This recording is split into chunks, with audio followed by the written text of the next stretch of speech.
जुल्फ़िकार अली भुट्टो की सबसे बड़ी गलती क्या थी? ज़ियाउल हक ने अमेरिका का कौन सा हुक्म माना? खुफिया पैगाम क्या था? जुल्फ़िकार अली भुट्टो की सबसे बड़ी गलती ये थी कि सन 1970 के इंतखाबात में अक्सरियत हासिल करने वाली जमात अवामी लीग के साथ वो कोई समझौता न कर सके। उन्हें इक़्तिदार अक्सरियती जमात के हवाले करने का मुतालिबा करना चाहता था, लेकिन अक्सरियती जमात के खिलाफ मिलिट्री ऑपरेशन हो गया और पाकिस्तान टूट गया। टूटे फूटे पाकिस्तान का वज़ीर आज़म बनने के बाद उन्होंने बलूचिस्तान में नैब की हुकूमत की बरतरफी की, नैब पर पाबंदी लगाई और फौजी ऑपरेशन की मंजूरी दी। हुकूमत में आने के बाद उन्होंने पीपल्स पार्टी को मुनज़्ज़म करने पर तवज्जो न दी, पुराने साथियों को नजरअंदाज किया और मफाद परस्तों को अपने इर्द गिर्द इकट्ठा कर लिया। मुश्किल वक्त आया तो ये मफाद परस्त गायब हो गए। सन 1973 का मुत्तफ़िका आइन भुट्टो का सबसे बड़ा कारनामा है, जिसने आज भी पाकिस्तान को कायम रखा हुआ है, लेकिन असल जुर्म एटमी प्रोग्राम था, हैवी मैकेनिकल कॉम्प्लेक्स टेक्सिला था।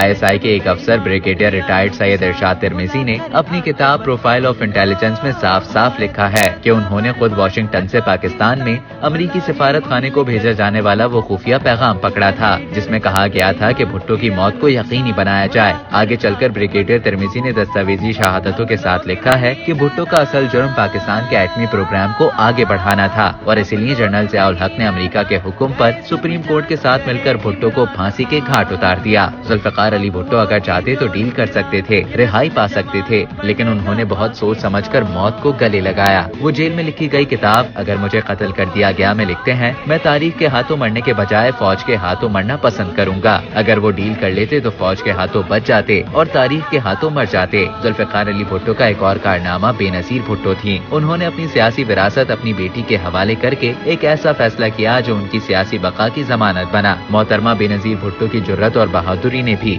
भुट्टो को जिंदा रखा और फिर बेनज़ीर भुट्टो भी उसी शहर में मारी गयी जहाँ उनके वालिद को मारा गया था। बाप और बेटी ने बहादुरी से मौत को गले लगाकर अपनी गलतियों का कफ़ारा किया और हमेशा के लिए अमर हो गए। ये दोनों तो आज भी जिंदा हैं। अब तक के लिए इतना ही। मजीद इसी तरह की मालूमात हासिल करने के लिए डेली जंग के YouTube चैनल को सब्सक्राइब करें और Facebook के पेज को लाइक करना ना भूलें।